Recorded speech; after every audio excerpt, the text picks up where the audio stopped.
देखिए अच्छा प्रश्न है। अभी क्वेश्चन है कि गोले के ठोस लंब वृत्तीय, भाई देखो लंब वृत्तीय बेलन बोले चाहे बेलन बोले बात बराबर है ना, समझे वाला समझ गया होगी, प्लस ले चल रहा है। अब देखो यहाँ पर थोड़ा चमक रहा होगा तो यहाँ पर देखना भाई, देखो इधर तो लोहे के एक ठोस लंब वृत्तीय बेलनाकार छड़ की जो त्रिज्या है वो 8 सेंटीमीटर है, यानी कि एक बेलन है। सुनो इधर, पंचप्पा ढीला कर दो, हम समझ लिए। इधर ध्यान दे, एक बेलन है, सुनो भाई, एक छड़ है, छड़ जैसा, हाँ मतलब देखो थोड़ा सा ये बना दिए। तो एक लोहे के एक ठोस लंब वृत्तीय बेलनाकार छड़ की जो त्रिज्या है, यानी कि त्रिज्या इसका जो यहां से यहां तक है, रेडियस कितना दिला है, 8 सेंटीमीटर है।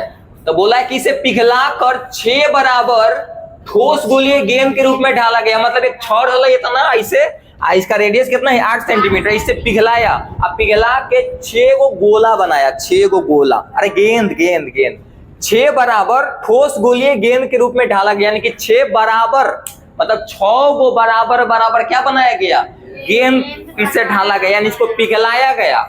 अब पिघला के 6 गो बराबर है, सब छोट बड़ बन के लिए तो समझ लीजिए, 6 गो बराबर गेंद के रूप में ढाला गया, जिनकी त्रिज्या बेलन की त्रिज्या के बराबर है, यानी कि जिसकी जो रेडियस है ना, इस सभी का जो रेडियस है, हाँ तो बताओ रेडियस कितना है बेलन के, तो यानी कि सब का जो है ना आर के मान कितना है 8 सेंटीमीटर।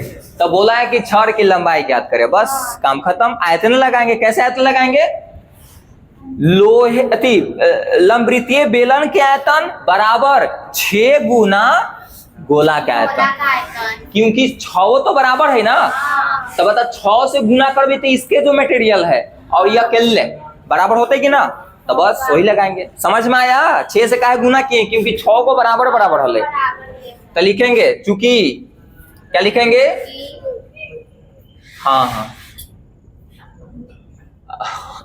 लंब वृत्तीय बेलन छड़ की आयतन, हाँ लंब वृत्तीय बेलन है ना, बेलन ही तो लिखल है, अरे बेला लिखा जाएगा बेलन छड़ की क्या आयतन बराबर 6 गुना, हाँ कन्ने गोला गेंद रे, हाँ गोलीय गेंद का आयतन लिख देते हैं, सॉलिड है ना, 6 गुना गोलीय गेंद का आयतन। काहे लगाया समझ में आया, काहे ऐसे लगाया समझ में आया, क्योंकि आयतन तो हर हालत में बराबर होगा ना, इसका इसका। अब चलो भाई यहां से अपना काम करो, बेलन का आयतन क्या होता है, लंब वृत्तीय बोले चाहे कुछ भी बोले, हाँ पाई आर स्क्वायर एच। अब देखो इसका 6 के 6 गुना गोला का आयतन क्या होता है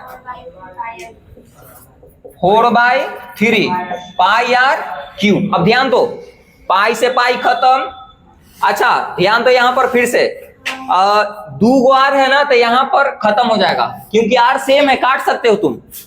अरे भाई देखो ना, ये समझ में आया, जो यहाँ पर जो रेडियस है, इसका रेडियस बराबर है। अगर ये नहीं समझ में आया ना तो रुक जाओ, छोड़ो, पाई से पाई तो खत्म हो गई, समझ में आ गया, तब आर का वैल्यू रखो, तो यहाँ पर क्या है 8 × 8 हो जाएगा, और एच का मान कितना है, एच का मान दिया है ना भाई, अच्छा एच का मान निकालने के लिए है ना, ठीक है एच का मान निकालने के लिए है, तो एच का एच रह देते हैं, एच का तो मान निकालने के लिए है। अब इधर ध्यान दो, 6 गुना 4/3, और आर के मान तो यही वाला होगा, सेम है ना, देखो आर का मान तो सेम ही है, तो क्या हो जाएगा 8 गुना 8। देखो ये 2 गो से 2 गो खत्म हो जाता है, कोई दिक्कत, तो इधर देखो 3 दूना 6, रुक रे लाइन आ लो, हाँ अंधेरा दिखाई देता है, 6 लिखल बा, अब इधर नहीं दिखा देते हो, देखो इधर 3 दूना 6, तो इधर एच बचा, अब गुना करो तो 4 दूना 8 और 24 ना, तो 24 सेंटीमीटर की मीटर। अच्छा गलती हो गया हमरा से, कहाँ हाँ 64, तो वही तो 64 बोली थाली तो सुना ही नहीं। 4 दूना 8 और 8 8 गुना करेंगे तो 64। बस कैलकुलेशन मिस्टेक हो गया।